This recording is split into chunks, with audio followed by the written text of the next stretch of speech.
What's up, everybody? Welcome back to Actuali Podcast. I'm Chris. I'm DJ.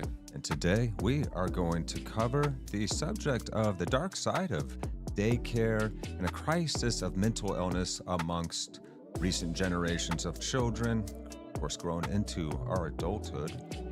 In a recent episode of the Diary of a CEO podcast, Stephen interviewed a woman named Erica, what was her last name again?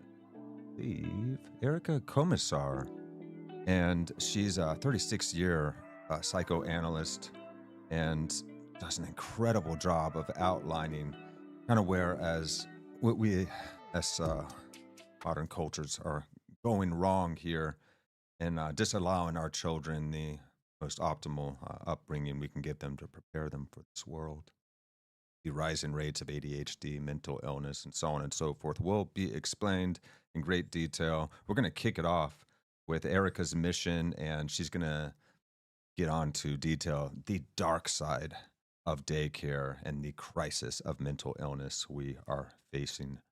Let's go check it out. Here's our first clip. Rolling. What is the mission that you're on? I like to think of it as 3 Ps: presence, prioritization, and prevention. And I'll go through each of them. My mission is to educate parents and policymakers and clinicians and educators about the fact that for children to be mentally healthy in the future, you have to be physically and emotionally present for them throughout childhood, but particularly in the 2 critical periods of brain development, which are 0 to 3 and 9 to 25, which is adolescence. So in those 2 critical periods of brain development, particularly 0 to 3, much of a child's development depends on their environment, and you are their environment. So I run around the world talking about the importance of physical and emotional presence, attachment security. Attachment security is the foundation for future mental health. Prioritization. We prioritize everything today other than our children. We prioritize our work, our careers, our material success, our personal desires and pleasures, but what we're not prioritizing is children. And that's a problem because if we don't prioritize them, they break down. They may break down at 3, they may break down at 8, or they may not break down until they're in adolescence, but eventually they break down. And prevention, there's so much that we can do. We have a mental health crisis now in the world. It varies to a certain degree in America. 1 in 5 children will not leave childhood without breaking down at some point, without developing a serious mental illness, anxiety, depression, ADHD, behavioral problems, suicidal thoughts. So we have a problem. In the UK, it's 1 in 6. In America, it's 1 in 5. It's around the world, it's about 1 in 5. That is a shocking figure. And so, and the truth is we can do a great deal to prevent that. The idea that we are trying to put out fires without talking about what is the origin of these issues. The way that the mental health care system works now, it's like what I call cutting the grass. Children are medicated, which is basically just pain management. They're given CBT therapy, which again is just pain management. But why aren't we asking the important questions, which is, where does emotional regulation originate? Where does it come from? When does it start? How do we foster development in children from a very young age to promote resilience to stress and adversity in the future? And so those are my 3 missions. Dig it. Alrighty, so serious credentials and a serious mission that she and many others are taking on now, and let's hope that we can join in here as we grow into our lives, even those of us that do not have children but are experiencing the repercussions of some faulty conditioning when we were young. And she said something there that sticks out to me, which is, it's the environment that dictates how the child's going to develop. And at this early age, 1 to 3, you are their environment, their Really? entirety of their environment. Yep, absolutely. Yep. Yeah. And she's got a couple more things to say here, so we'll go ahead. We'll continue on with this little intro here, guys. Roll. And for someone who doesn't know your work and isn't aware of you, they might be thinking, how would you know, Erica? How would you know the answer? So I'm a psychoanalyst. I'm also a social worker. I started out as a social worker and then became a psychoanalyst. I'm also an author of books on parent guidance and parent education. And I've been in practice seeing patients. So the majority of my work is still seeing patients. I have a full-time job of seeing patients. And as someone who is also a parent, I have 3 children of my own. And so as a parent, as a clinician, as an author who has for the past 20 years been researching. And what I did is I collected research in epigenetics and attachment theory and neuroscience and wrote my first book, Being There, because what happened is I was seeing this uptick in mental illness in children. And this is really how I got into it. About 30 years ago. I started practicing about 36 years ago, but I was probably 5 years into my practice, and I was seeing that the families that were coming to see me had younger and younger children that were being diagnosed with very serious mental illnesses and being medicated at a very young age, basically silencing their pain. And what I was observing in my practice is that those children who were doing the least well were the ones whose mothers were the least present in Mm. their lives. So their primary attachment figures were the least present in their lives. And so then I started looking at the research. I looked at all the neuroscience research since the 90s and all of the new research that had come out. I looked at the old attachment theories, which have been around since the 60s, and I looked at the epigenetic research, which was rather new too. And I saw this trend. I saw that we were abandoning our children for our own desires, for our careers, for material success. And there was a great deal of misunderstanding about the irreducible emotional needs of children. Mm. Wow.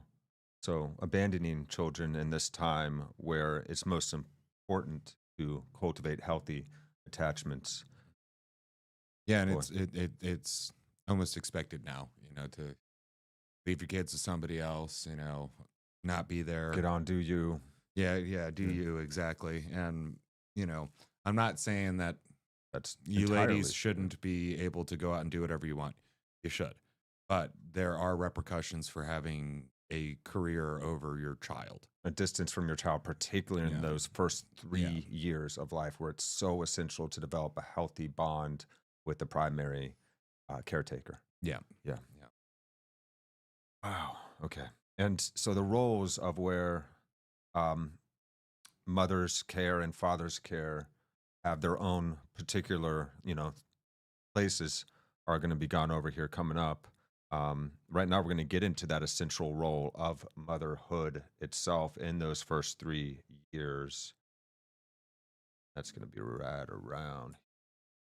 Oh, Nurturing hormones. So mothers are really important for what we call sensitive empathic nurturing when children are infants and toddlers. That means that when children are in distress, mothers soothe babies and therefore regulate their emotions from moment to moment. Every time a mother soothes a baby with skin to skin contact and eye contact and the soothing tone of her voice, she's leaning into that baby's pain and she is regulating that baby's emotions. And the way I like to think about it is that, when babies are born, they're born emotionally disjointed. Think about sailing in the Atlantic. This is how babies' emotions go. They'll go from 0 to 60 in 3 seconds with their emotions. And where we want to get babies is to sailing in the Caribbean. Not flatlining, but we want them to be able to regulate their emotions, but they're not born that way. And so mothers, because they soothe the baby from moment to moment, when they're physically and emotionally present enough in the first 3 years, they help a baby to learn how to regulate their emotions. So by 3 years of age, 85% of the right brain is developed. And by 3 years of age, babies can then start to internalize the ability to regulate their own emotions. Now, if mothers aren't present as the primary attachment figures to do that mirroring of emotion, to do that soothing of their emotions, then babies don't learn how to regulate their emotions.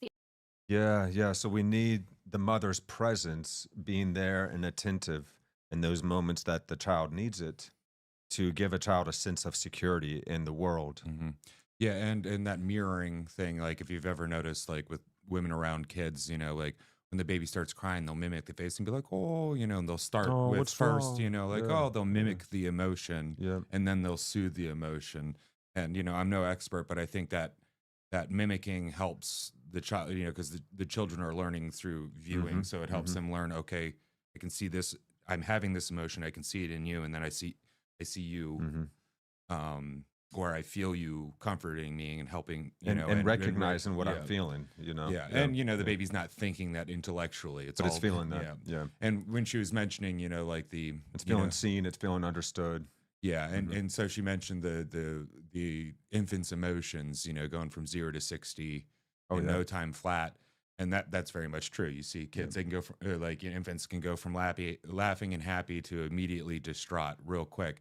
And what she was saying is the idea is not to flatline the emotion, but to get the peaks To closer soften the together. peaks, yeah, and get it more to smooth sailing rather than being buoyed around, Yeah, and like she was saying, most of your right brain development happens between 1 and 3. So imagine if you don't get that Right. between 1 and Right. 3. I hate to say it, but you're like kind of screwed.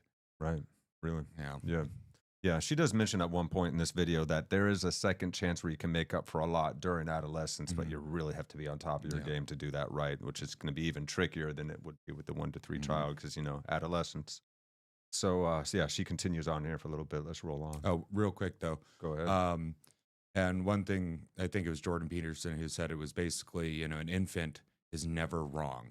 So no matter what emotion it's having, whatever need it has, it is never wrong, and you have to deal with it. Yeah. It's not like, you get 3, 4, 5 years old, you can tell them, stop your whining. No, it hasn't learned to know. emotionally regulate yet. So by showing it your patience and attentiveness and presence, you're teaching it how to be present itself and to be able to regulate its emotion. Yeah, Ninja Bat says here, fathers help with the self-discipline as well. Yeah, we'll actually get into We'll definitely get into that, what the fathers do and when they do You it. also mentioned children emulate the adults around them, but desire parental attention, validation, and feel abandoned when they're sent away. Yeah, absolutely. Yeah. Great point. All right, continuing on. The other thing that's important that mothers do is they buffer babies from stress by wearing them on their Buffer. body for the first year. And then by being as present as possible for 3 years, they actually protect babies' brains from cortisol, the stress hormone. So there is a hormone called oxytocin. It's the love hormone, and it is protective against cortisol. The more a mother nurtures with sensitive empathic nurturing, meaning when the baby cries, the mother goes, oh, sweetheart, let me see the boo-boo, let me kiss the boo-boo. That actually raises the oxytocin in the baby's brain, which then protects the baby from cortisol. Can a father do that? So now, fathers. Why are fathers important? So fathers also produce oxytocin, but it has a different effect on their brain. So for mothers, oxytocin makes mothers sensitive, empathic nurturers, very vigilant to the baby's distress. When fathers produce oxytocin, it comes from a different part of their brain, and it makes them more what we call playful, tactile stimulators of babies. What does that sound like to you? Playful, tactful stimulators of babies. Throwing the baby up in the air and Okay, yeah, tickling the messing around. baby and running after the baby and roughhousing. And so that's important for a variety of reasons. First, it encourages things like exploration and risk-taking. It encourages separation. And fathers do this really important thing, which is they help the baby to learn to regulate certain emotions. So mothers help to regulate sadness, fear, distress. Fathers help to regulate excitement and aggression. So when fathers aren't in the house, when there are single mothers raising children without a father, often little boys develop behavioral problems, is what we're seeing. That They're not learning to regulate their excitement and their aggression. Well, for sure, and you can see this in young men who grew up in fatherless homes. They tend to be the most violent and aggressive, and you can actually see this within, like, say, like 2-year-olds. Like, first off, 2-year-olds are the most violent human beings that will ever live.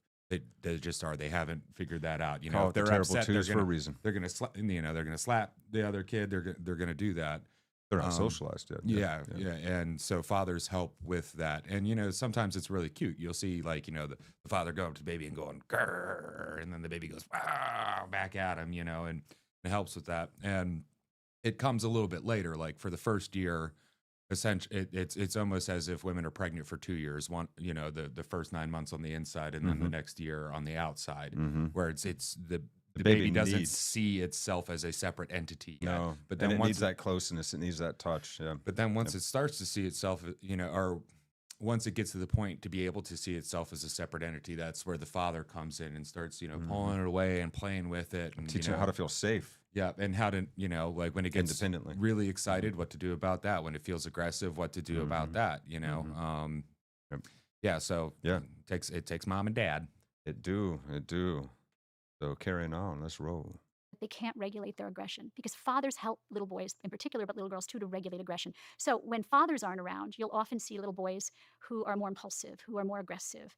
So the answer is fathers and mothers are both critical to the development of children, which is a very controversial thing to say today, because if you're raised without one, you are missing a piece. But they're not the same. And they're not the same because our hormones dictate they're not the same. So fathers produce a hormone in great quantities called vasopressin. Vasopressin is the protective aggressive hormone. And what does it do? It helps fathers to protect their family. There was a study that was done where mothers and fathers lay in bed and the baby cries. It was out of the UK, this study. The baby cries and the father sleeps through the baby's distress cries, but the mothers wake up right away. Okay. But with the rustling of leaves outside the window, the mothers sleep through it and the fathers wake up right away. Isn't that cool? Because the fathers are attuned to predatorial threat. Yeah. Yes. So our nurturing hormones make us different. I mean, the fact that we can say that there are many things that are similar between women and men, of course, we're both intelligent, we can both be ambitious. But I think the idea that we want to kind of make everything the same when it's just not factual. It is the inconvenient truth that mothers and fathers' nurturing hormones dictate that if they are healthy and they've been raised in a healthy environment, they are different. Now, does that Nurturing hormones. So there are specific hormones. Yes. Yeah. Biological men and biological women that are both essential in their own unique ways. So rather than us being completely equal in all ways across gender, we have complementary aspects that fit together like puzzle pieces to form a whole healthy human being. Yeah, and it's a brilliant evolutionary design, if you will, to spread the responsibility of child rearing between the sexes. Because there's going to be strengths, but of course, every human has feminine and masculine within them. And then when you have the masculine biological male with its specifically tuned hormones, really helps to create the healthiest version of the masculine side. Same with the feminine influence on the feminine side of the human. Yeah, and I think that comes from too is like, well, it takes so much energy to be aware and there for the child and for its need, and it also takes a lot of energy to be aware of the perimeter of the house and the dangers and threats, and it's almost too much for one organism to handle. And I don't know if I've said this on the channel, but I've talked with you about this, but I think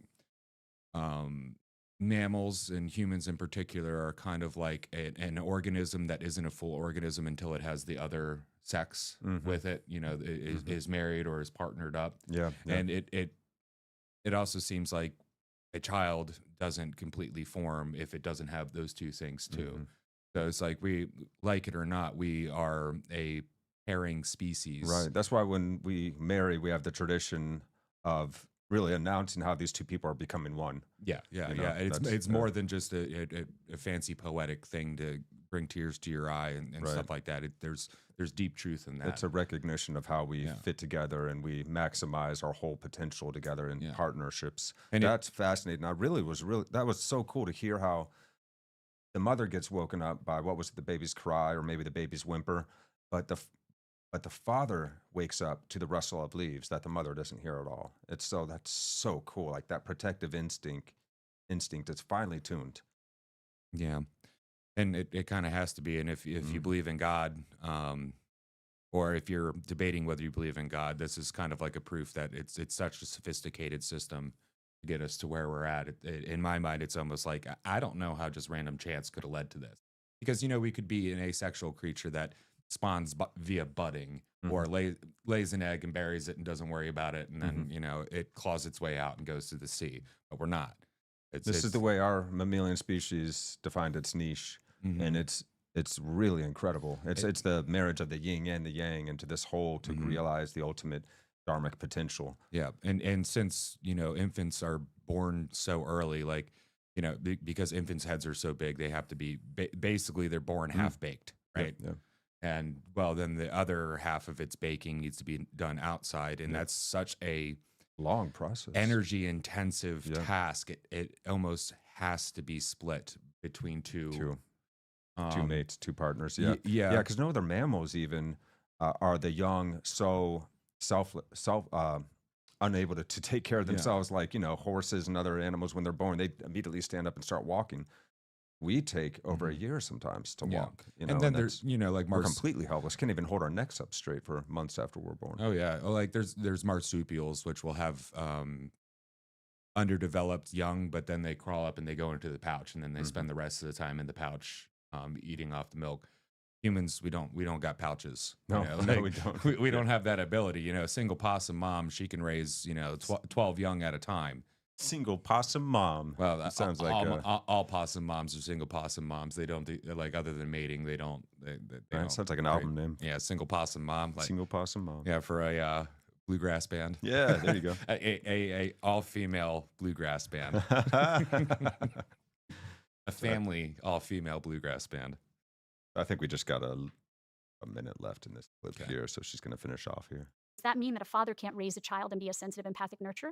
It doesn't mean he can't take on that role. But if, as a society, we can't acknowledge the differences, then a father can't learn to be a sensitive, empathic nurturer, meaning these are instinctual behaviors. And so that infant, if that father is going to stay home with that baby, acknowledging the differences allows that father then to become a sensitive, empathic nurturer. Yeah. So interesting, because these aren't the ideas that are socially accepted, or at least the ideas you see on social media. And funnily enough, as you were speaking. But they are supported by science, as she shows us. So, I guess we can move on now to understanding attachment disorders that are the result of missing that 1 to 3 year time period. Yeah. And so let's go ahead. Let me move on over there. Yeah, it's funny. He says this isn't, popular on the social media. Yeah, well, this new idea that men and women are interchangeable and you can do whatever. It's like, no, we're not. And I'm glad we're different. it's wonderful that ladies are a mystery to Yeah. me.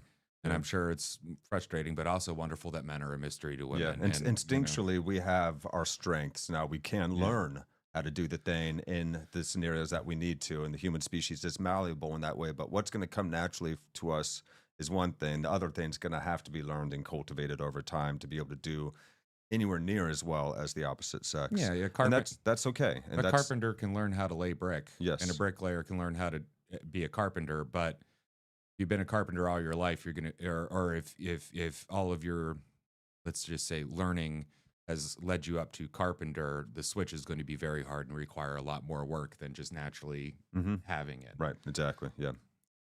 Indeed. So attachment disorders, let's roll. Attachment disorders, because their parents are pushing the limits of how much they can leave those babies and putting them in things like institutional care and leaving them for long hours at a time and traveling for their fabulous careers and their fabulous lives at ages when babies really can't tolerate that kind of separation. When the primary attachment figure, usually the mother, comes home and the baby turns away from you and turns toward the babysitter or just turns away, that baby has the beginning of what's called an avoidant attachment disorder. Now, that's correlated later on with things like depression and difficulty forming attachments later on.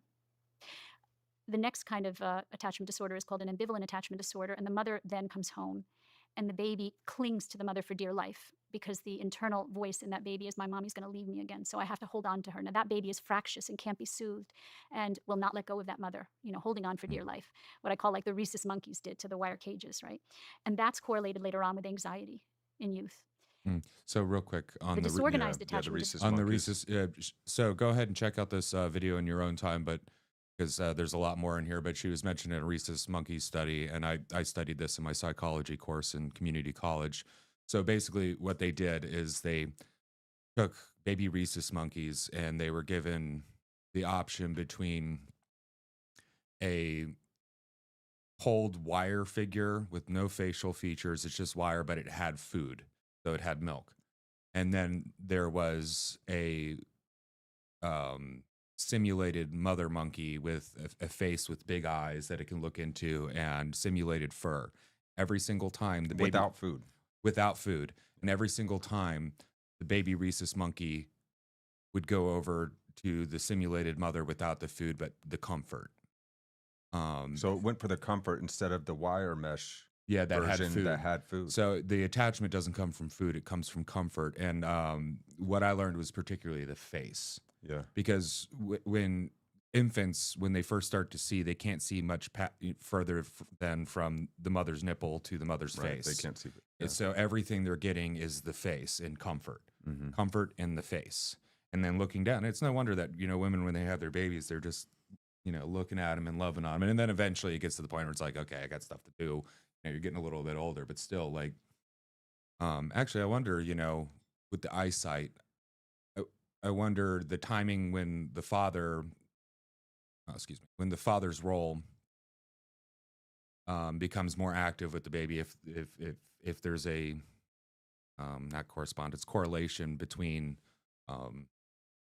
their eyesite getting longer. Being able to see more of the world. Yeah, because then they get more curious to explore. Yeah, because so you're holding the baby. First, it can only see your face, but then eventually you can look out and see other people. Focused and improves. Yeah. Bit of a question, but yeah, the rhesus monkey experiment it was a very sad experiment, but did show how important comfort and looking at the mother's face is for at least primates. Yes, in those first 1 to 3 years, that nurturing from the primary caregiver is absolutely essential to that species not being an anxious wreck later on in life. And then the other thing with that study is the rhesus monkeys that only got the wire frame with the food ended up completely psychotic, could not be adjusted into anything, and it totally broke them. Oh. So just giving it food or distraction or stimulation instead of actual loving, consoling comfort so it's bad. The rhesus monkeys with their mother, like the real mother, fine. Rhesus monkeys with the simulated mother with the face, well, they're going to die of starvation if it keeps going, but they were less troubled than just the food.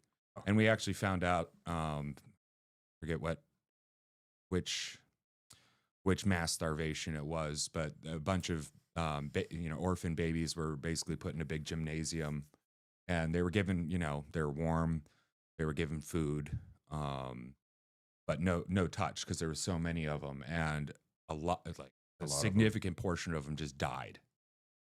And well, it turns out so That will happen. in infant wards and stuff like that, there are actually nurses that will go and touch the babies because humans will die without touch.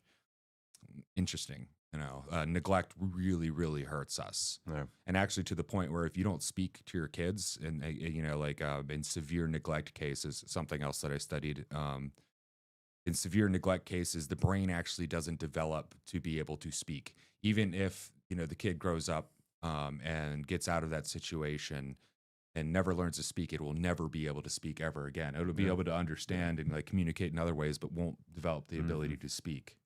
Yeah, They've seen that with feral children. the feral children studies, or the cases of there was one I read of Or just severe neglect. a girl who was locked in a box underneath the bed God, for dude. it's Wow. it's some troubling stuff. I'm weird and morbid like that. I don't know why serial killers and weird psychological studies. Oh, are that's common interesting, nowadays, but, Yeah. But yeah, it's Yeah. so comfort and is extremely important. Comfort, Integral. communication, Absolutely and integral. touch. Yeah. Yeah. So now getting back into attachment disorders. Let's roll. Correlated later on with anxiety in youth. The disorganized attachment disorder is different than the other two in that the other two have a strategy. So think of an attachment disorder as a strategy. A child who's left for too many hours by their parent, or whose parent is physically present but emotionally checked out. That baby has to cope, has to have a strategy. Turning away from the mother is a strategy. And the internal narrative is my mommy isn't present for me, isn't here for me, won't be there for me. I can't trust my environment. And that baby says, and I'm going to have to cope on my own. What we call learned helplessness. The ambivalent attachment disorder, that baby is, the strategy is, I'm going to hold on because if I don't hold on, she's going to leave again. Disorganized attachment disorder is the hardest to treat because the baby has no strategy. So the baby cycles through many strategies. The baby will go from clinging to avoiding to being enraged and even slapping or hitting the mother and then cycling through again. And that baby that develops a disorganized attachment disorder, those babies, it's correlated later with borderline personality disorder. And we're seeing a huge rise in borderline personality disorders. And those are the kids who are cutting themselves, who are trying to commit suicide. We have a mental illness crisis, the likes of which we've never seen in history. And it has everything to do with how we're raising our children. You seem pissed off under that calm demeanor. Pissed off? Yeah. Yes, I suppose I am. I'm not pissed off at the people. I'm pissed off at a society that is lying. We're not really educating or telling parents the truth.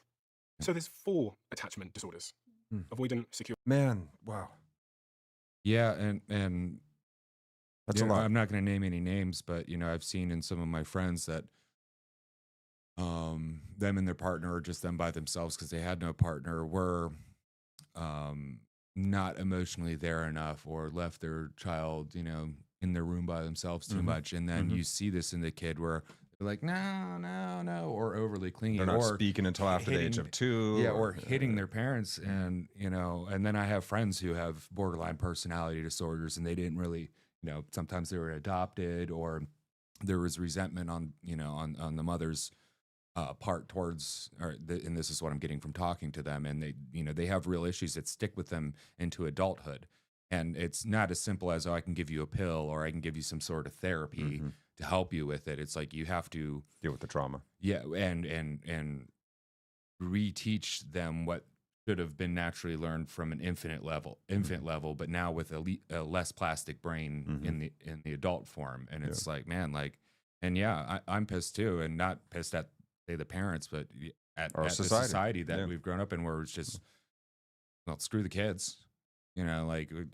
Me. And part of it, and she gets into this later in the video, is that we don't have the networks of family and very close friends, community. We don't live as close together with our families as we used to. We don't know our neighbors anymore. We don't have close people that we can trust and rely on to be there during that kid's growth, to jump in, to take over for a missing partner, and so forth. So we don't have people we can rely on as much. So people that are taking care of kids completely by themselves, estranged from the rest of their extended family, are getting overwhelmed. They are finding ways to get away from it and get care from strangers, and pay out the that's when nose things for start to and that's where things start to And unravel. I agree with you, Ninja Bat, on one of your earlier comments. Bring back the grandparents. Yeah. Yeah. Actually, precisely that. Yeah. And actually, I've seen, another thing, and this isn't necessarily related with the kids, it's more of the grandparents thing, but like grandparents that aren't getting taken care of because they don't have kids to take care of them because, either the kids are far away or they don't care or there's not a good relationship. Or sometimes, the grandparents that are raising the grandkids and the parents aren't even there and the grandparents are so wore out and they can't do it all either. Mm-hmm. Yep. And it's like, man, like we are in a very serious situation with this. So this is the next generations. Yeah. So we are way too estranged from our extended families and our communities now. And that's one of the reasons this is happening. So, parents out there, we're not trying to trash anybody, especially you. You're doing the best you can. Yeah. Hopefully this helps you do an even better job. And understand, of course, our own like traumas and anxieties and depressions and mental illnesses we're all dealing with as well. What kind of attachment disorder do you have? Yeah, exactly. Right. Oh, man. So, jumping back more on attachment disorders, let's roll. Or telling parents the truth. So there's 4 attachment disorders: avoidant, secure, ambivalent, disorganized. Well, one, secure isn't a disorder. So Okay, there's secure secure, and is then a there's style. 3 attachment disorders. Yeah. Avoidant, ambivalent, disorganized. Yes. How does that manifest when you're an adult? So how would I know? Let's get those again. Disorders. Yeah. Avoidant, ambivalent, disorganized. Yes. Avoidant, ambivalent, disorganized. Disorganized, Okay. yes. And Ninja Bat, we may not cover this, but he says feminism created most of these issues. She gets into this. I don't know if we covered on this, but it's worth going and checking out because she actually does talk about The modern feminist movement. and not crapping on, feminists or, the idea of, suffrage and being able to Right, or the movement get the same towards amount of money, egalitarianism. but what it has done to the family structure and also to men and women's relationships and men. Talking about the vengeful side of feminism in definitely check out particular. this guy's whole video. It's worth the watch. It's a bit tough to watch, but it's worth doing. Okay, Right. Yeah, let's roll. How does that manifest when you're an adult? So how would I know? Because I can relate to some of these. And I'm wondering how that would then manifest in my relationships or my life as an adult, outside of the obvious mental health, situations. So an avoidant attachment disorder would be someone who can't form meaningful and deep connections, can't commit, has difficulty committing, has difficulty trusting in the intimacy and the depth of intimacy in a relationship. An ambivalent attachment disorder would be someone who's highly, highly anxious, someone who clings to you, calls you, maybe a woman you've dated in the past who called you 5 times a day to check on you and was worried that you'd eat a little fish that swam away, and they suffocate the people they love because they're afraid to let go. Disorganized attachment, borderline personality disorders, they tend to be very emotionally volatile. There's a lot of anger there, and there's a lot of self-harming behavior there. Do they end up attracting a certain attachment style? So if I'm an avoidant, do I then end up attracting avoidance, or is there any research on that, on how we then date? I'm guessing secures go for secures. Yeah, secures. Well, if you're healthy, you're attracted to reciprocally healthy relationships, and you trust your environment, so you trust in loving relationships. And avoidance sometimes are attracted to avoidant people because there's no conflict there. So in other words, someone who can't commit with someone also who can't commit, that can break down those at some point. So remember that these are Non-monogamous pathological relationships. defenses. So we use the word defense because it means to protect one, right? And defenses help us until they no longer help us. And so we say attachment disorders are pathological defenses, meaning they don't usually last a lifetime. They break down at some point. And so you might be with another avoidant attachment disordered person, but at some point one of you breaks down and then realizes that you need the other, and then then you're in a relationship with someone who can't give back. So as we say, like levels of water meet. So people will be attracted to one another often of the same ilk, but it isn't necessarily a healthy relationship. And of all these that 4 fits. attachment styles, who do you think, which attachment style, in your opinion and from your observations and the people that you've seen, is most likely to have a successful and then also unsuccessful relationship? Oh, well, secure attachment will have Of course. a successful, people with secure attachment will be drawn to healthy, reciprocal, loving, deep connections, because they've had a deep and loving connection with their mother. So remember I said that it's only after 3 years of age that you internalize a feeling of security. And where you internalize the feeling that the world is a safe place and you can trust the people in it and you can trust to love another person. And so, we throw that word trust around, but we don't realize that it comes from the very beginnings of our development. When we don't trust others, it's generally because we couldn't trust those that we were to depend upon when we were at our most vulnerable stage. Ouch. And what about the alternative? God, that's heavy. But that fits the science, that fits what we're seeing, that fits what all the child therapists are telling us. Well, the good ones that aren't trying to do some weird, creepy, new age mumbo jumbo on your kids. Boy, that's a whole other issue. Yeah. Another video. Really, yeah. Okay, carrying on, Ms. Erica. So which of these attachment styles is least likely to have successful relationships. That's disorganized. Okay. Yeah, they have a very hard time forming relationships, holding on to relationships. Yeah, I would say they're the most complicated to treat, and they're also the most complicated in terms of being able to have successful relationships in the future. because of the I was volatility. wondering as you were speaking, whether if I have more kids, so if I have 10 young kids, Yeah. is there a higher probability of neglect in those kids? Because if I'm a mother, I just don't have time for all of these kids at the same time. They can't all be on my chest at the same time. Yeah, it's a good question. Well, there's something in the developing world called maternal depletion syndrome, which is that mothers can actually die in the developing world of having too many children in too short a period of time. They get depleted physically, but they also get depleted emotionally. I'm going to say it right now so everybody can hear it who's watching this. Having children is stressful. It is frustrating. It does require that you are sleepless for the first 5 years. It requires that you can tolerate a lot of discomfort and frustration. So if there was a job description, first it would say the most joyful, enriching thing you can do in your entire life. I'm glad that she adds that. So if it was a job description, it would start with the most joyful, enriching thing you could do in your life. But what comes with that to foster healthy development is frustration, lack of sleep, stress, discomfort. And so that should be part of the job description. Yeah, it seems to be such an important You have to be principle for life okay with generally, being that everything has uncomfortable. a trade-off. And I think, was it Einstein that said for every force has like an equal and opposite counterforce reaction. or something to that effect? And a lot of people are choosing not to Newton. make the decision to have kids. I was looking at some stats Right. around this. The European Union witnessed only 3.8 million births in 2022, Yep. nearly half the number recorded 6 decades ago, marking Wow. one of the lowest birth rates in history.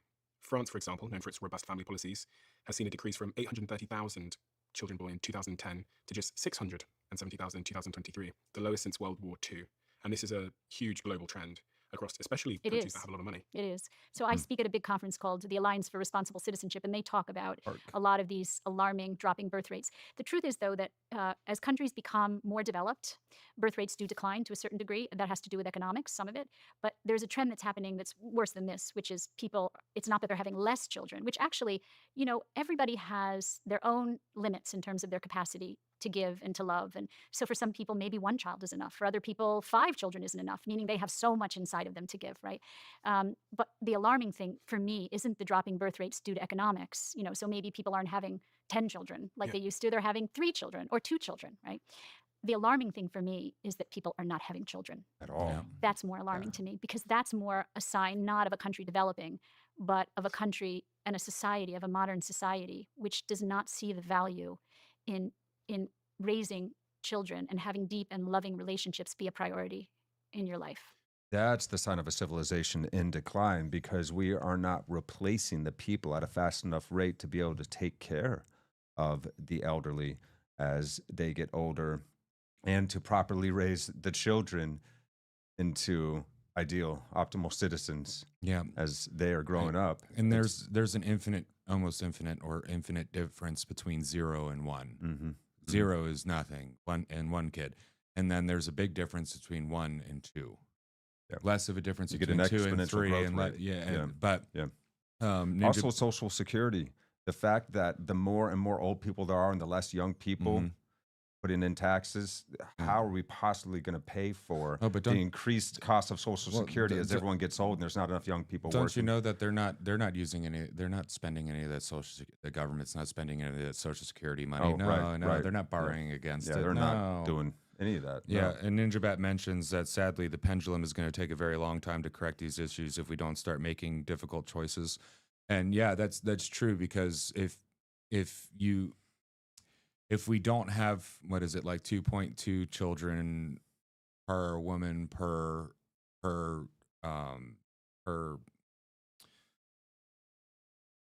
prime age for having children, if we don't have that, we don't have homeostasis. And once you get underneath that, there won't be enough people to replenish and unless something goes really wrong and people have to start having 10 kids again in the drive, because it is a survival. If only half of your children are going to survive, you're going to want to have as many kids as possible. And that was most of human history. Infant mortality rates were so high because, or human mortality rates for that fact were so high because, well, for the first year or two, your kid might not even make it. And then once they get to, 7 to 10, then you get a bunch of crazy diseases that kids around that age get that might kill them off. And, it's like, it was tough. And that's why we used to have a whole lot more kids. Yeah. But we are not replenishing our population at a rate. And the problem, of course, is not overpopulation on this planet. It is one of depopulation, and especially when you see arguments for depopulation, that you're looking at something very concerning in your society. So this planet likely has a carrying capacity of anywhere from 30 to 50. We've seen numbers as high as 98 billion if we're executing symbiosis perfectly. So there's room for a lot more people on this planet. We're just not moving resources around very well, and we're certainly not producing things in an optimal fashion. And interestingly enough, like even if we don't have, there are going to be cycles of the population going up and going down. We've just in the modern era have seen a massive boom because of technological advancements that happened really quick.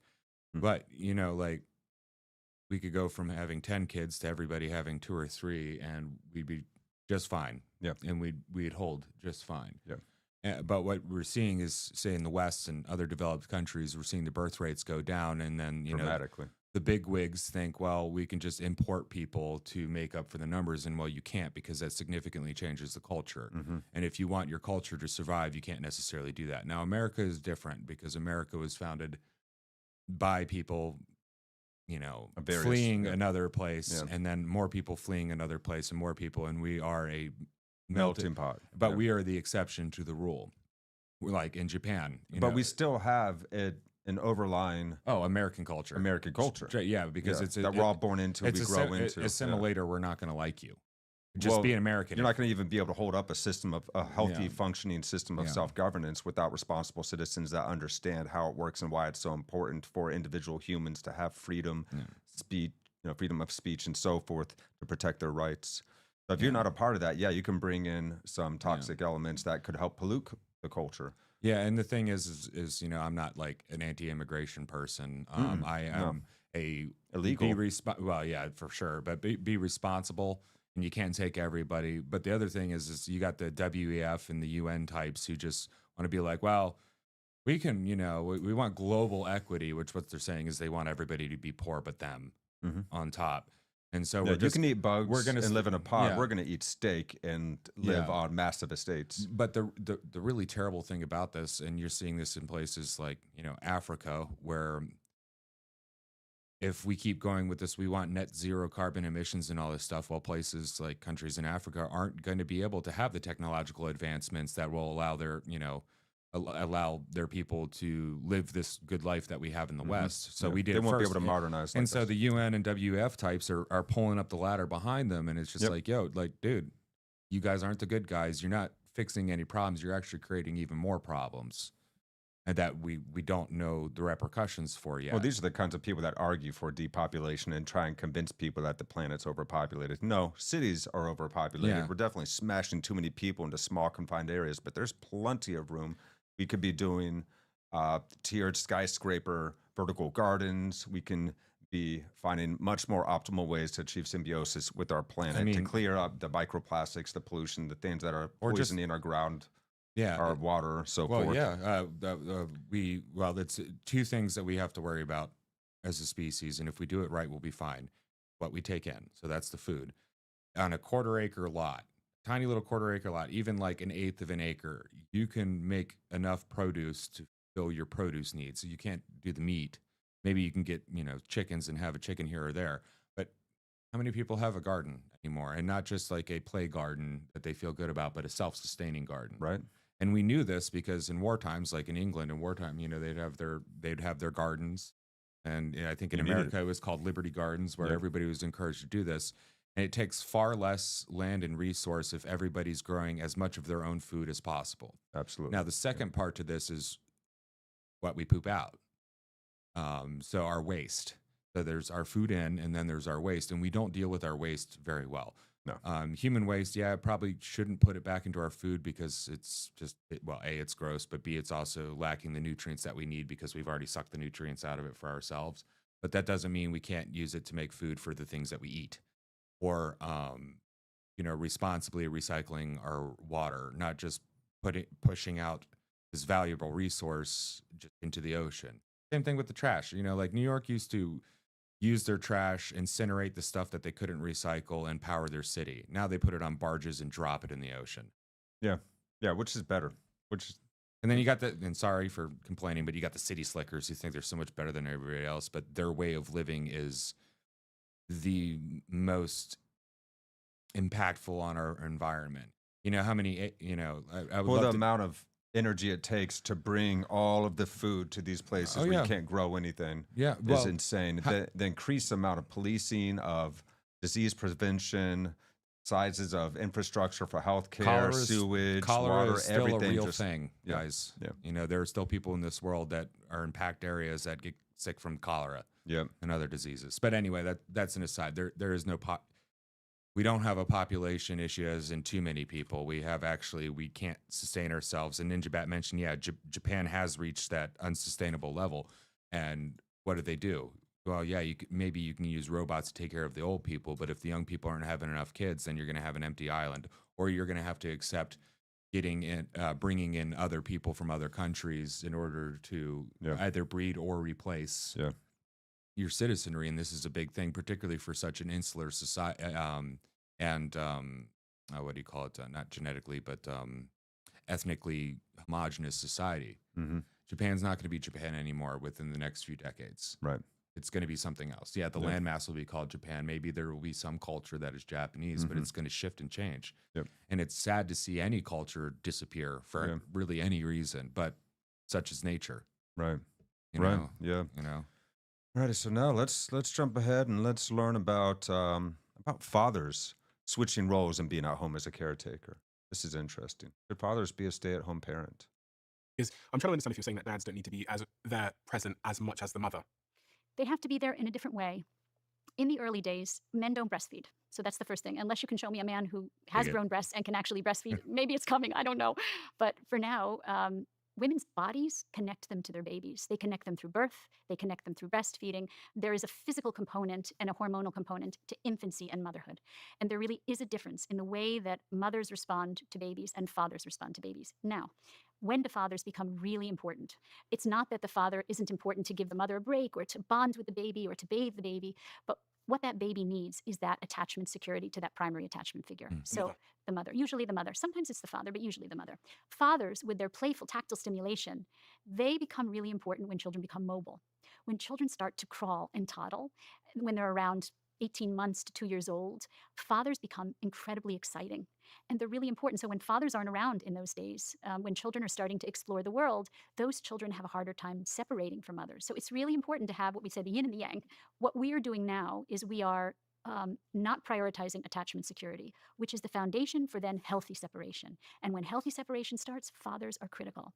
When you have another child, a second child, fathers are critical because fathers seduce the older child. They say, come on, let's go out and play. Let's go kick the soccer ball. Let's go to the swing set. And they give a space to the mother with the next baby. They help the older children to grow up. Earlier on, you mentioned fathers throwing their children up in the air and catching them. And I like what she said about, enticing the older child to come out and play. Yes. And to that kid, it's just like, oh, I get to go play with so dad. It doesn't but feel the like mother's it's missing out as much. Yeah, and the mother's going, dear God, okay, Yeah. and actually can take the time. So the younger sibling or the younger child will not be neglected. Have as much jealousy issues either, because that's very common. That the second or third Oh, child yeah, well, has jealousy. oh, over yeah, the new new child's coming in and taking all the attention of mama. I'm going to be replaced, but a good, healthy father-child relationship will be, oh, you're not being replaced. We're going to go do stuff. So evolution's done us a favor here with these strengths. So the fathers can help that child build courage and feel safe going out into that outer world and getting into the rough and tumble mix of things. Yeah, and also let's remember that rough and tumble play is essential for a developing mind. Absolutely. It allows them to learn their boundaries, their bodily boundaries, other people's learn how to deal bodily with pain and bumps and unexpected events. and realizing that they can cause other people pain and bumps and stuff like that, and how to negotiate that and have a reciprocal. Learning how to control your aggression, your excitement again. Yeah. How not to piss off mom with the baby, Right. So, and we're skipping a lot in this. This is a 2-hour, 40-minute podcast, guys. So we highly recommend, if you find any of this intriguing or important to you, check out this episode of the Diary of a CEO podcast, Child Attachment Expert. We're stressing newborns and it's causing ADHD, hidden dangers of daycare. Yeah. And so now, speaking of ADHD, we're going to look at the rise of ADHD in our world. And how is that coming about? So let's go check it out. Hold on, get And past is this it little really a disorder or is it something else? right. Oh yeah, good one. Yeah, Yeah, yeah. let's go. The reason why I'm so compelled by this is just this, I have to say it, the shocking rise in Yeah. diagnosis and prescriptions over the last 10 years. Between 2000 and 2018, ADHD diagnoses in the UK rose approximately 20-fold. Yes. Among boys, 20-fold. What was the dates on that again? Oh my God. shocking rise in Yeah. diagnosis and prescriptions over the last 10 years. Between 2000 and 2018, ADHD diagnoses in the UK rose approximately 20-fold. Yes. Among boys aged 10 to 16, diagnosis increased That's from not 1% 20 roughly times, to that's- Whoa. about And then he 3.5% follows up. 20-fold. Yes. Among boys aged 10 to 16, diagnosis increased from 1% roughly to about 3.5% in 2018. And in men aged 18 to 29, there was a nearly 50-fold increase in ADHD prescriptions during the same period. And the same applies to the United States, where an estimated 15.5 million adults in the US have been diagnosed with ADHD. Approximately 1 in 9 US children have been diagnosed with ADHD at some point, with 10.5% having a current diagnosis. I don't know where That's a lot of methamphetamines. Big Pharma making billions. Well, and you know, to push back, and I'm not supporting Big Pharma or anything, but to push back against the conspiracy theory that they're just overdiagnosing so they can push pills. Yes, there's a component of that, but then there's a much deeper issue here. It's like, well, there's obviously something that's observable that's happening. Oh Right. yes, no, there's something that's happening. Yeah. But also doctors getting kickbacks Oh, yeah. from Big No. Pharma for every You shouldn't- other prescription they sell. The That's only time your kid should conflict get of interest The to the only time max. your kid should get a pill is if they have a severe condition that might kill them immediately. Like when I was a kid, Just help the person yeah. to achieve stasis so that then therapy Well, can do the job. I would say healing. psychoactive stuff shouldn't give them. But when I was a kid, Right. I used to have really bad asthma. I was like the bubble baby, right? You know, put me in a little breathe chamber, but they'd give me bronchial dilators, these little, pills that usually speed people up, but slowed me down because it was so much, but it was so I didn't suffocate. That's appropriate. But like, oh, little Johnny doesn't want to sit in class all day and just sit there and look at the wall. Well, we'll give him some Adderall. Yeah. And then wondering why like little Johnny's brain didn't develop. And also I just saw a interesting study that Adderall actually might cause people not to grow as tall. That's right. So Yep, they talk about that in this episode. Oh, okay. Too. Yeah. Yep. So back to it, guys. Let's roll.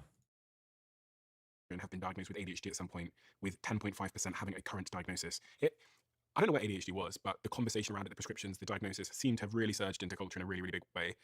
What's going on?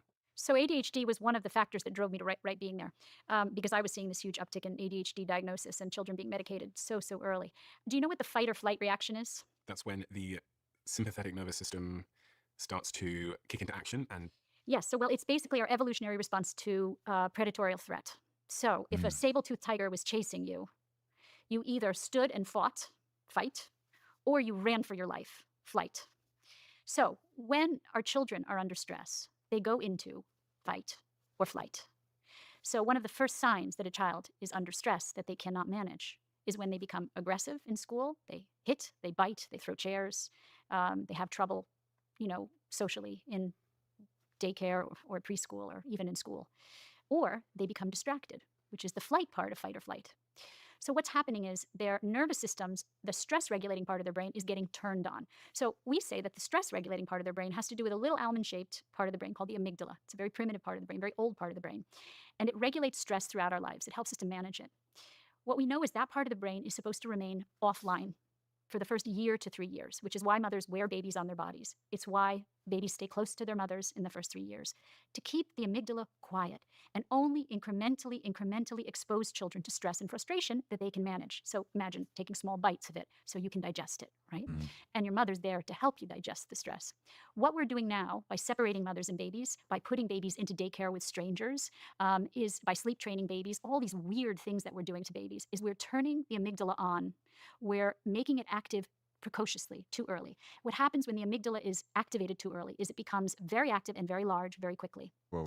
The problem is then it shrivels up and burns out also because it cannot manage that kind of stress so early. When it ceases to be functional, it ceases to be functional for a lifetime. God. And so it's very important to protect, what's the expression? The family jewels. These are the family jewels in the brain of a baby. This is the jewel, the amygdala. You want to keep the stress to an absolute minimum in the first year, which is why sleep training is dangerous. It's why letting babies cry it out. It's why putting babies into daycare. It's why leaving babies for hours on end when they're so very fragile. Yeah, that letting babies just cry it out thing. I remember that. when I was younger and parents talked about that, and that's helped the kid not be so reliant and this and that and toughen up or whatever. Just, they'll get over it. They'll be fine. No, that's the last thing you want to do. You actually need to go to that baby whenever it's crying in those first 3 years so that it feels like the world is a safe place and then that's not boosting a bunch of anxious chemicals throughout its body all the time. Preparing for a world that's dangerous. Now, because it's going to think, well, I might be in some dystopian scenario here. A volcano could have just gone off. There's not much food around. Ashes covering everything. I need to be in a high state of anxiety and neurotic to be able to survive in this scenario. That's the kind of world the baby thinks it's going into, and it's not getting the love and the care it needs in those first 3 years. Yeah, and when she lifetime of anxiety. Yeah, and she mentioned that, well, the amygdala gets bigger and bigger and bigger, and then it shrivels up, and it shrivels up for life. And then you're stuck without the ability to deal with stress.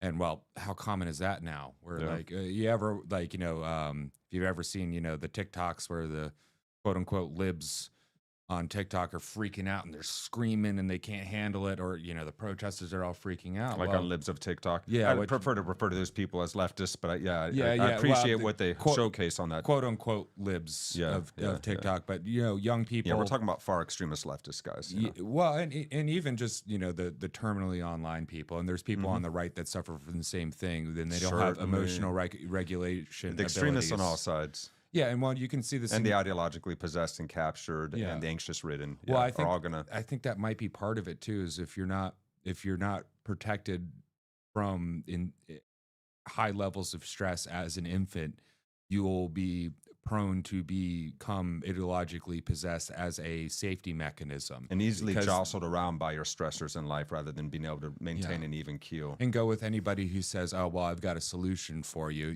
like say on the quote unquote right in the manosphere and, the people who like the Andrew Tate and all that stuff. They're like, well, you got to be a man and you got to do this and you got to get all the women and don't be sensitive and all that stuff. That's just a survival technique to deal with the stresses that weren't being developed rejected early by enough. the feminine. Yeah.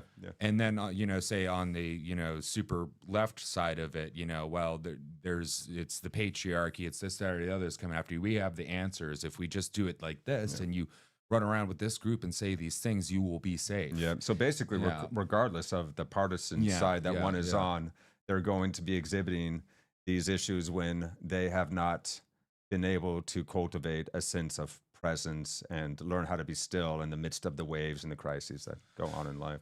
Yeah, and I was talking to you earlier about why are people becoming so crazy and so nasty and so evil? And it just occurred to me, it's like, well, probably because they didn't have enough, contact time and weren't shielded from severe stressors when they were infants. I don't mean to generalize, to but develop that would a make healthy psychology, though. You're right. Particularly with your generation, my generation, and the next generation, we were tested on let them cry it out things or sleep, or my parents were all me and wanted to do their thing, do their career party, do whatever they're doing, and wonder we're seeing all this stuff, and so I guess the only way to really prevent against it, sorry, Gen X, millennials, Gen Z or Gen Y and Gen Z or whatever it is, we're screwed, but we don't have to screw our children over. And we can heal ourselves. It's going to take some work, and it's going to take some time to heal, but we can. Our brains are plastic. They're just not as plastic as when we are very young. So it's going to take some work. I mean, you can. There's people, but it can be done. There's people who've lost a significant portion of their brain that still function just fine. So the human brain is a marvelous organ. Yeah, trauma can wreak havoc, but once it's finally addressed, understood, and healthfully integrated, one's psychology can actually heal extraordinarily well. So yeah, there's massive hope out there, but there's going to be some unwinding process to do to get to that point to where you see that there is a clearer, more hopeful future that is possible. We almost owe it to the next generations to get our crap together enough so we don't mess up our kids. We really have to. If we want this world to change, best way to do it, change it from the inside out, fam. That's always the theme of this podcast, is rather than, and that's the thing that happens. We start blaming everything outside of us, and we never learn how to take self-responsibility for how we emotionally respond to this world, because you You could say, well, that made me stressed, and this is giving me a hard time, and this thing's keeping me back. I mean, you can choose the emotional response to anything that happens to you. You can see the bum walking down the street singing at the top of his lungs and joyful every day you pass him by. And then you can see the lady in the nice Forerunner that's constantly upset and angry, even though she still got her friggin' crazy Starbucks drink and everything else that she could possibly ever want or need. She's still miserable. Why is that happening? It's because we get to choose. Yeah. And not realizing that you have that malleability is unfortunate, but boy, what a freeing, liberating realization it is once you realize you do have that capacity to choose how you feel, choose how to respond to what happens in this life. There's a quote that just came to my head that a friend of mine used to say all the time. I don't know who did the original quote, but they mess you up, your mom and dad. They don't mean to, but they do. They fill you with the insecurities they had and some special just for you. That's good. Yeah. Well said. All right, continuing on here on ADHD. Is so bad for their brains because it gets the cortisol flowing, which is the stress go back a hormone, little bit here. letting babies cry it out. It's why putting babies into daycare. It's why leaving babies for hours on end when they're so very fragile is so bad for their brains because it gets the cortisol flowing, which is the stress hormone, but it makes this part of the brain very active. So it grows, and then and ceases to be functional in the future, like a PTSD response. So what we know is that these children are in hyper-vigilant states of stress. ADHD children, hyper-vigilant states of stress. If you stay in a hyper-vigilant state of stress long enough, you go into a hypo-vigilant state of stress, which then causes depression. So what we have now are not disorders. So there was a whole movement to take the D off of ADHD because it's not a disorder. It is a stress response. And instead of asking the right questions, which are, okay, what's causing the stress? How do we make sure that our children are not exposed to this kind of stress because they're going into fight or flight? So the nervous system, as you said, the brain has an on switch and an off switch. The on switch to stress is the amygdala, the hippocampus is the off switch. And you'd say the stress response is in a negative feedback loop. It's actually important. Like in other words, if a saber-toothed tiger is chasing you, very important that you can activate, right? And run or fight. So the stress response is supposed to be short-term. It's supposed to be acute rather than chronic. So we can kind of manifest it. We can activate it. But then it's supposed to be turned off by the turn-off switch, the hippocampus. What we're seeing in children's brains is that the amygdala is growing very precociously large, and the hippocampus, which is the off switch, is very small. So we have this problem. As we say, Houston, we have a problem. We have an on switch going full speed, gas, no brakes, and no off switch. And that's causing ADHD, behavioral problems that are hugely rising in children in school, a lot of aggression and violence. And so that's what's happening. This is a stress response. And again, instead of asking the right questions, like, where is this coming from? What's causing the stress? Instead, we silence the children's pain. We tell parents, we'll medicate it and we'll just relieve the symptoms. For me, that's malpractice. The way we treat ADHD is malpractice. Absolutely. The child goes into fight or flight when they are under stress. It could be psychosocial stressors at home, in the family. It could be at school. It could be with their friends. It could be a learning disability. There's so many things that can cause kids stress. So instead of medicating them, why don't we figure out what's happening to that child deeply that's causing them to go into fight or flight? Really? Yeah.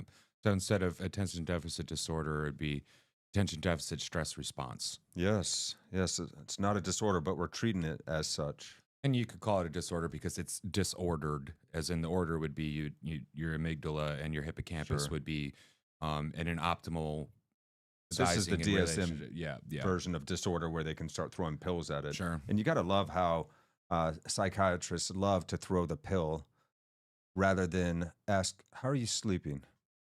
You know, what are you eating? And is there anything going on? And then understanding that person's childhood as well to see, okay, could there be something that is causing this stress response that we can attend to with therapy? And I don't think we're going to cover it, but in this, she talks about, big T traumas and little T traumas. There's the big traumas like, a mother that dies early of brain cancer, abuse and stuff like that. Yeah. But then there's the little traumas, moderate neglect, narcissistic parents not home, kind of doing their own thing a lot and having other caretakers do most of the work. So I guess, finding out, if you really want to help somebody, it's finding out what the traumas are and the responses to said traumas. And you're probably going to find at least the exhibiting of the responses to traumas first. And then you'll work back through that. But if you just medicate them and numb them out, that's not helping any. The trauma's still there, the issue's still there, but they're not going to feel anything. And then when you can't feel anything, you get depressed. Yep. And when you get depressed, you end up doing self-harm one way or another, whether it's, actual self-harm like self-unaliving, or going out and drinking and partying too much, or being overly promiscuous and not respecting, your own sacredness of body, or, a number of things. Because man, it sucks not to feel. Putting kids on Ritalin and what's the other, the Adderall, and all that stuff, and like antipsychotics and SSRIs and stuff like that. It's like, man, like, it is malpractice. It is. And we should be having some investigations and trials happening because of this. And, come on, RFK Jr. Yeah, right. Yeah. No, but he's evil. He's the devil. He doesn't want you to eat toxic foods. Right? Yeah, that's what my chosen media sources happen to say, and I haven't challenged my view on that, so that's what I'm going to automatically believe. I like other people to do the thinking for me. Well, to a certain extent, we should, embrace the distributed cognitive network that is absolutely. But we should also actually get real journalism back in this world. You should also be participating in your distributed cognitive network and not just being a passenger in it. Trying to find an objective view on things and looking at all sides of a story rather than the one that confirms your already held preferred bias is, a serious issue. Do what you can when you can, as much as you can. Yes, yes. So, how can love help us heal this great mess we find ourselves in? Tell us, Erica. Let's go. So it's a different instinct. So fathers can be taught to be primary attachment figures, but this is why I say it's so very important that we recognize the difference between men and women. If we just think they're exactly the same and we throw a father into the mix with an infant and the mother's going out and the father's staying home, if we don't talk about this stuff and talk about it openly and say, when the baby cries, you have to mirror the baby's emotions, you have to do skin to skin, you have to soothe the baby, not encourage resilience, not distract the baby, not use discrepant emotions with the baby. If the baby's crying, don't go, oh, you're okay, you'll be fine. No. So it's really important, if the father's going to stay home, that he learns how to be a mother. Sometimes gay couples will come to me and I'll say, two gay men will come. I'll say, which one of you is going to be the mother? Now that may seem politically incorrect, but someone's got to play that role. You cannot have two fathers for a child. A child needs a mother and a father. If you're going to have two men, then one of them has to play that sensitive, empathic role. The other has to play the playful, tactile stimulation role. Same with two women who are raising children. It's better to have a father and a mother than two mothers. So which of you is going to be the dad? Yeah. Which of you is going to roughhouse and play basketball and roll around on the ground and tickle the baby and encourage exploration and risk taking? And can't you both do half each? No. And I'll tell you why. It's very confusing to children. When parents say, I'm both mother and father to my child, I say, no, it's very confusing to children. They need to have a mother figure and a father figure. And I say that knowing today's politics and knowing today's social situation. You can have a mother figure who's not a mother. Maybe it's a nanny. Maybe it's a grandmother. You need a mother figure. Yeah. And you need that mother figure to be around a lot, if that mother figure is the one who provides the sensitive, empathic nurturing. So some of this can be taught, but it can't be taught unless you first acknowledge that there are differences. If we cannot, as a society, acknowledge the inconvenient truth that men and women are different in terms of their nurturing behaviors, then we can't teach anybody anything. I'm looking at some stats here in front of me. You got a point there, fam. And I know this is maybe hard for some people out there to hear, but this is not a diss on anybody. This is actually highlighting the way that humans complement one another. Well, and we've known this for as long as we've been humans. It's just until recently we try to convince ourselves that something as important as male and female, or mother and father, or in this case, the nurturer and the tactile player. Yeah, there's a difference between them, and there needs to be a difference, because, like she said, you can't be both mother and father for the kid, or switch it up, because it is very confusing, because the kid is trying to figure out what. First off, which role is each individual have in my life, but then also which role do I play? And if you keep flipping it up, then there's no solid grounding to base anything off. Someone needs to exemplify that role ideally, and then another person exemplifies another role ideally, and the kid can then healthfully fully integrate. Yeah, and it almost seems like if you were to have parents switching it up, you would end up with the what was the detachment disorder? It was the one that they'll distracted, distracted or disoriented, or basically it will cling but then also go away but hit and do all that stuff. It's almost like the kid's gonna end up doing that too, even though you're trying to give it the attention and care. It's like, well, it doesn't know what to do. Right. It's like, ow, I hurt my knee, who do I go to?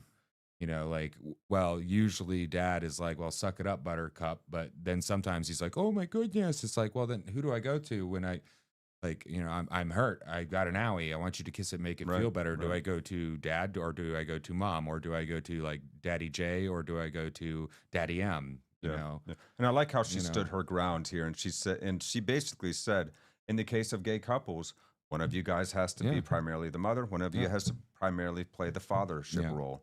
It doesn't matter who does it, just make sure it's the best person for that job and don't try and do half and half. Yeah. So I like the way she stands her ground there. She's not saying that there shouldn't be same-sex marriages. She's still saying that the motherhood role and the fatherhood role are both essential, absolutely essential. So let's jump forward here and continue on. As you're explaining that, because it seems to be quite relevant, and it shows that in 1960, 1 in 10 mothers were the sole primary breadwinner.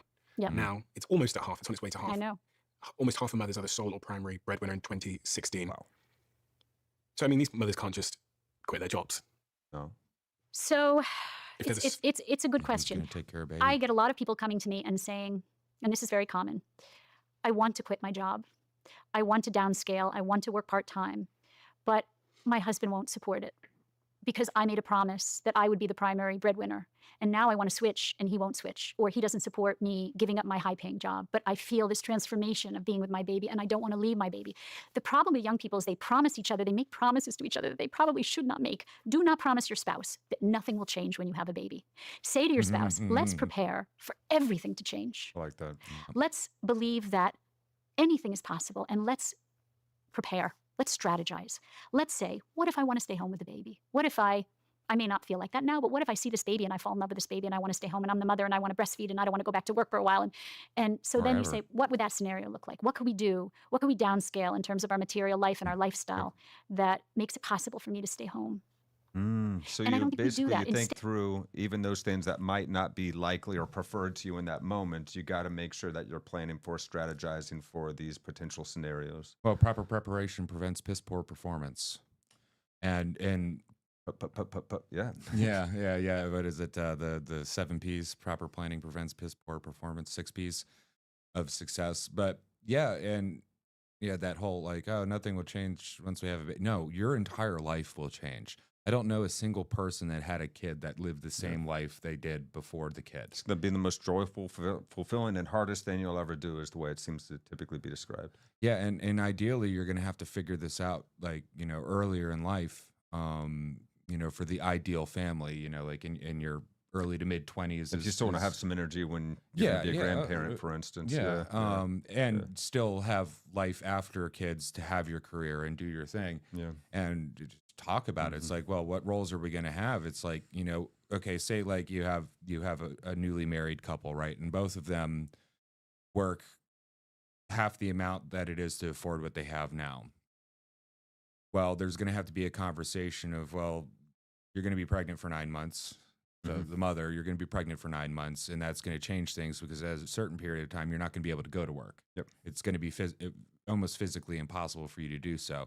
So in order for us to afford what we have, either we got to lessen, but like, less subscriptions online and maybe not have the big Denali vehicle and get a little small, econo car or whatever, or, the husband is going to have to work even harder, and then he won't be around as much for the initial, and that's going to cause emotional stressors as well because feel like he's never around. It's like, well, but you got to strategize it out. Yeah, you really do, and really talk it out and get raw with it. Yeah, get ready for it because it's going to be big. Yeah. So the biggest thing you ever do is have a kid. That's what I heard. I don't have kids, but that's what they tell me. Right. Yeah. Right. So moving on. Lifestyle that makes it possible for me to stay home. And I don't think we do that. Instead, women say nothing's going to change and men say nothing's going to change. And then they have babies and they're not prepared for the changes that occur. Changes occur in men too. It's not just women. I mean, fathers also can have this transformation, right? Where they also want to work less, or, sometimes the transformation comes in the form of wanting to work less and being home. Sometimes it comes in the form of wanting to go out and take on the world so they can provide for their family, But it does stimulate something. It stimulates some evolutionary response in men and women. The hardest thing I find is when men and women compete. It was much easier in the olden days. Now, not everything was good in the olden days, but you would say the idea that roles were defined meant that men and women didn't compete over their roles. Now, what I think is causing a lot of these divorces and what's causing a lot of marital conflict is that men and women compete over everything. They compete over who's going to make more money. They compete over who's going to care for the baby. And so it's like you're a CEO of a company, you had your own company. So you can't have co-CEOs. I mean, I don't know if you did, but it doesn't work. I mean, anybody that I've ever treated that says we're going to do co-CEOs, it always falls apart. You can have a CEO, you can have a president, you can have the head of marketing, you can have a CFO, you can have a COO. These are different roles. And they don't compete with one another. They work as a team.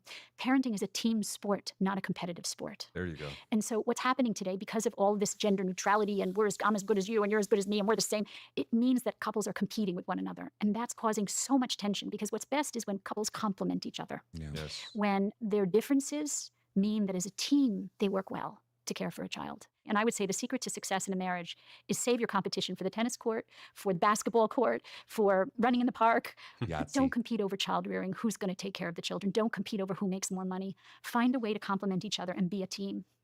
Yeah. There's so many mothers listening now that are very career driven, Mm-hmm. and you may be causing some existential crises. You may be reaffirming a lot of what they believe and think and what they feel intuitively. Are you saying then that for those women that are pursuing, high octane careers in leadership roles, that also want to have children, that it's one or the other? No, I'm saying that there are certain careers, realistically, here's the inconvenient truth again, bunch of inconvenient truths. There are certain careers that are harder to be a good mother, period. I'm saying that. I know it's a harsh toke, but there it is. There are certain careers that are too demanding to be present for your She said, I know it's a harsh toke, but children, whether you're a mother or father.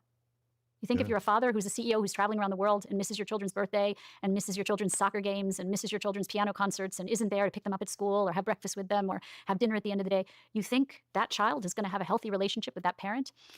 Another myth. Here we are. I told you I was going to weave the myths in. she balances that really well there. Okay. Quality versus quantity time. You cannot be there for your children on your own time. You have to be there on their time. Meaning quality time is a narcissistic fantasy. Yeah, I can be there on my time. So my child sits at home and is like a vase on the counter, waiting for me to come home. And then I come home and there I can be present for my child. Your child has needed you all day long. Oh, that's such a self-involved way of looking at the world if people really think that way.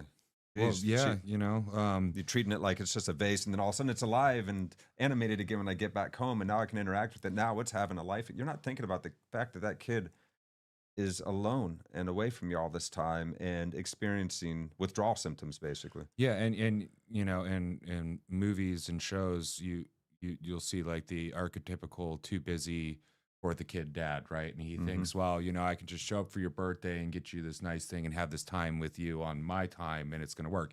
And it never does. Like, and in the movies, at the end, it's a happy ending, but like say like Liar Liar. Remember that movie with Jim Carrey? Basically, he was never there for his kid. He'd always tell his kid, I'm going to be there. And then you'd have to try to have these quality moments with his kid, but he's already blown it so many freaking times because he was selfish. And that's the issue with a lot of, this modern idea, this modern ideas of the me. Yeah, and it's hard for us to hear in our culture too, because we take so much pride in being super independent, go out there and get it done kinds of people. Yeah. Your kid is not a commodity. Your kid is your guarantee of genetic immortality. Yeah. Which is like the most important thing as a breeding organism that you can do. It's also going to give you the deepest experience of love that you can possibly imagine. Yeah, and any parent will tell you that. And some say that you're not fully an adult until you have a kid. Other people will disagree because there are people who... Or you've learned to care for somebody that can never possibly repay you necessarily. And on their time. On their not time. on your time when it's convenient for you. Yeah. Like you said, your kid's not a vase. Your kid's not this... And certainly it changes you. It changes one's dispositionality tremendously. Yeah, your kid's not a pet or a fashion accessory. And we see a lot of that like in Hollywood, everybody's kids, depending on what the trend is within that trend, like we got all like... And your kid's got to think exactly like you about all the big political issues that you care about. And we're not teaching kids how to think. We're teaching kids just what to think. Regurgitate, memorize what we're telling you in school. It's not about the kid. It's about how I can make them into what I want them to be. And then we can feel better about ourselves and our own views about reality. Yep. Okay, so there's a couple more minutes on this point, and then we're probably going to start winding it down here, guys. Let's go. And when you come home, that's on your time. You need to be there a quality of time as well as a quantity of time. I always say to people that you can be physically present but be emotionally checked out, but you can't be emotionally present if you're not physically there enough of the time. And that's just a reality. So what are the careers that are really good for whoever's going to be the primary attachment figure? Service fields where you have your own business and you can make your own schedule around your children, where your children don't work around you, you work around your children. Physical therapy, psychotherapy, speech therapy, consulting, maybe. Anything that's entrepreneurial, anything that is a service field. CEO, podcaster, investor, entrepreneur, author. No, I'm going to disagree with you. I'm going to say you can, but you have to be willing to set limits with yourself. So you have to be willing to say, do you know Monet, the painter? Yeah. He was famous in his own life. Now, most painters have to be dead to be famous. Yeah. And he painted on a very modest schedule. He'd get up in the morning to catch the light, and then he'd be done by like 3 or 4 o'clock in the afternoon. He'd have dinner with his family. You know, we are the architects of our own lives. Kind of. No, not kind of. I'm representing the opinion of some people who might be listening. Obviously, there's Okay, there's so, no fundamental- so who are the people who can't architect their own lives? You want to be who do you think? I would say hedge fund managers. Okay, let me tell you that. Yeah. So I was 18 years old, dropped out of university, probably had sex that year. So if I had sex that year and had a baby, Yeah. and then I became a single parent, at the time I had 2 CCJs. I was broke. I was shoplifting food to feed myself. I printed off the dole forms. I never sent them in, but the forms where you get, like government assistance. And I was working in call centers, working night shifts because that was the best job I could get to pay for the rent that I had every month. If I had a baby at that exact moment in time, I don't think I would be. It wouldn't resonate with me what you're saying about being the architect of my own destiny, because there is like immediate emergencies. I can't feed myself, let alone a kid. So I'll tell you. I also didn't have any family within hours. My mum had basically disowned me because I dropped out of university. I was alone. Did you have a baby at 18? No. Okay. I haven't had kids yet. I'm hoping to. Okay. So, first of all, it's a good reason to use birth control and not have a baby at 18. But okay, let's put that So you're aside for a pro-con. second. Let's put that aside for a second. Let's say that what we should be promoting in this world, I'm going to say this, it's controversial, is that whoever is the primary attachment figure has a career that they have control over and flexibility. Maybe the other person doesn't. Maybe the other person works for someone or whatever. But in my book, I interview a lot of different women from a lot of different socioeconomic backgrounds. And one of the women that I interviewed was a nanny. And she said she had 3 children. And she said that the way that I raised my children, because I was a single mother raising 3 children, I had to work to pay the rent. She said, but I made sure that I didn't work past 5 o'clock. I never worked past 5 o'clock. I'd come home at 5 o'clock. I didn't go out at night. People would say, let's go. I said, no, my children, this is my time with my children. So I don't go out at night. I don't go out on weekends.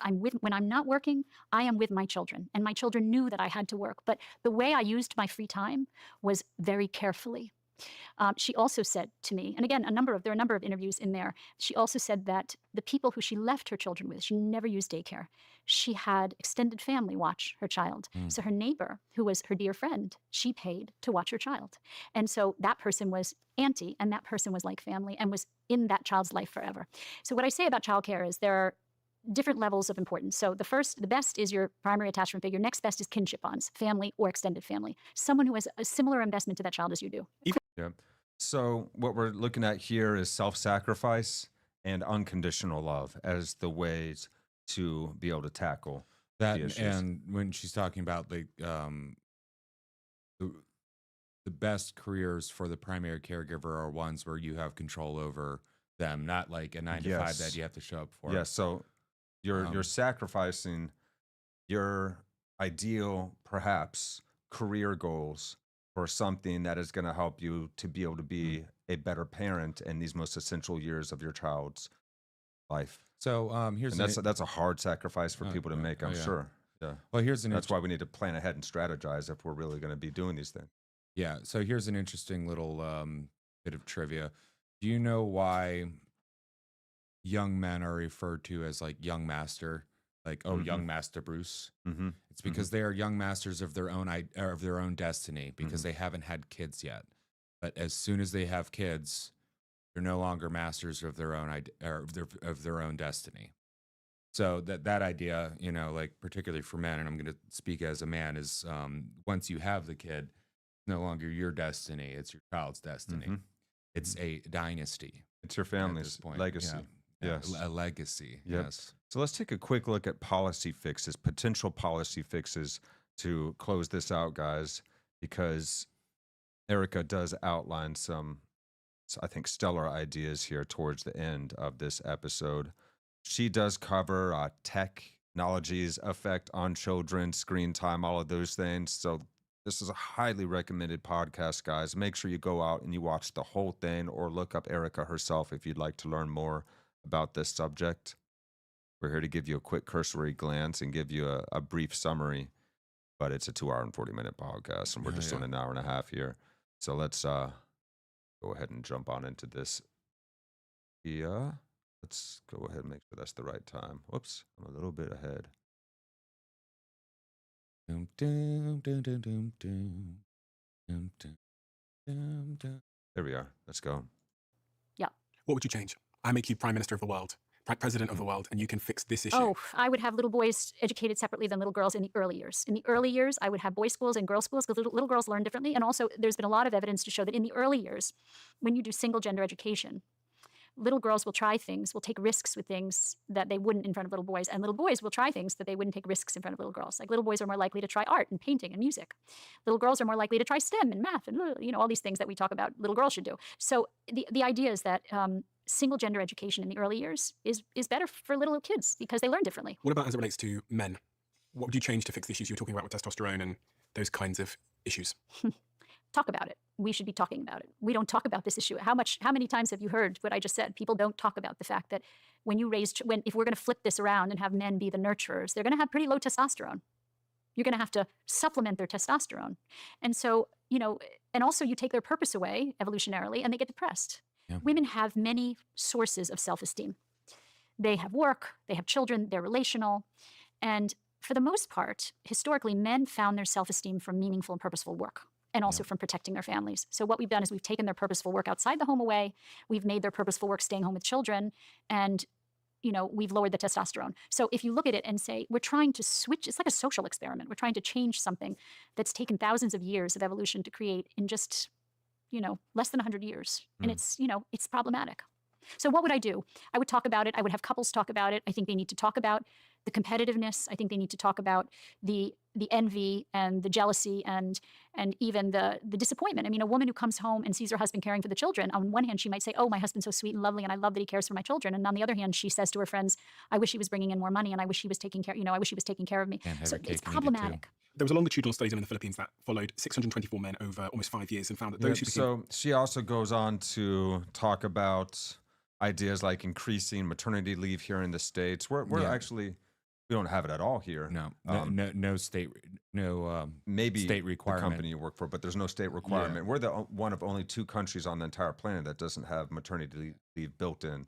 And I personally don't like the idea of states getting too involved with personal and family life, but with something like this, in order to safeguard the nation, safeguard the family and the species, empower the parents, empower the community, empower the culture. Yeah, we need to do that. She had another really, really good idea. So besides having actually decent amount of maternity leave, it'd be hard to get it longer than like 12 to 18 months here in the States, even though we need that first 3 years. It would be a heck of a lot better than nothing. Another thing that she suggested, which I think is absolutely brilliant, is that people could borrow from their Social Security. So you could take a couple or few years off and be willing to work a couple or few years later in order to have that time alone with the kid during those most essential first 3 years. Yeah, and then something that Trump mentioned is like no taxes while you're building your family too. So if you have a family of 2 or 3 children or more, then you would have no...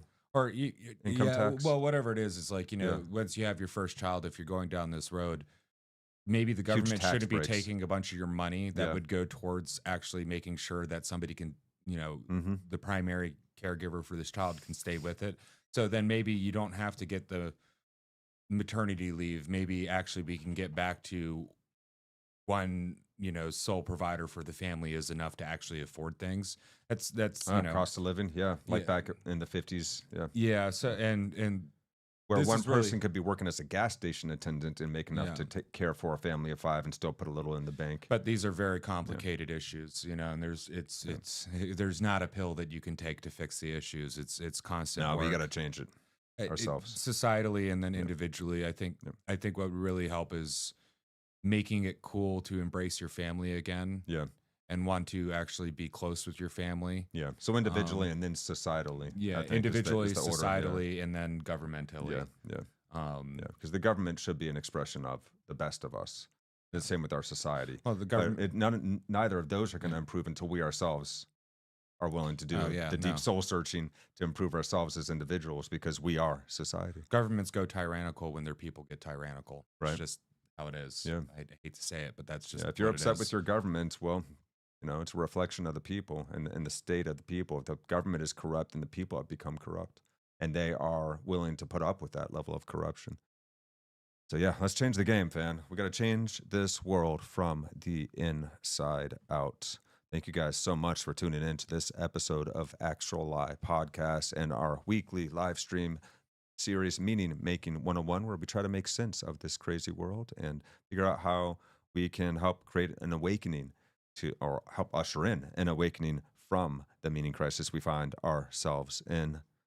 You guys enjoy what's happening here, make sure you like and subscribe. If you like what Steven over at Diary of a CEO is doing, make sure you give him a like and a follow as well. And everybody check out Erica's work and, throw down some comments. Do you have any thoughts on this here? Thank you, Ninja Bat, speaking of, for your mini fine points. I guess we could cover one or two of this gentleman's finer points before we drop off here. Because he said a lot, man. Thank you, Ninja Bat, for taking part, bro. Yeah, the only true fix is the resurgence of the nuclear family with well-educated parents on these issues. That's the thing, too, is educating the parents. Like, you're deciding to become new parents. Where do you go to learn about these things? And there are resources for that, but there's also a lot of them that are like wackadoo social experiment stuff, like letting your child cry it out, do all that stuff too. Yeah. So I like this other comment. If working adults made a livable wage, absolutely, and kept ambition in check, prioritizing the family first, that would be best. I agree, man. Yeah. I agree. Yeah, it's not a bad thing to be an idealist about. Yeah. I appreciate it. Wow. Yeah. Best education would be how to self-reflect and break the self-destructive cycles. I agree. If you guys have thoughts, share them out, guys. And if you have any ideas of what we should cover in an upcoming live stream episode, make sure that you hit us up here on the YouTube, on X, on Facebook. We're all over the place. Appreciate you guys so much for supporting this endeavor. We love you guys. We will see you next time, Wednesday, 7 p.e.s.t. Let's dance our way on out of here. Hey, and if you guys come to the live show, we'll look at your comments and bring you in the conversation. Do that. All right, y'all. Love you guys. We'll see you soon.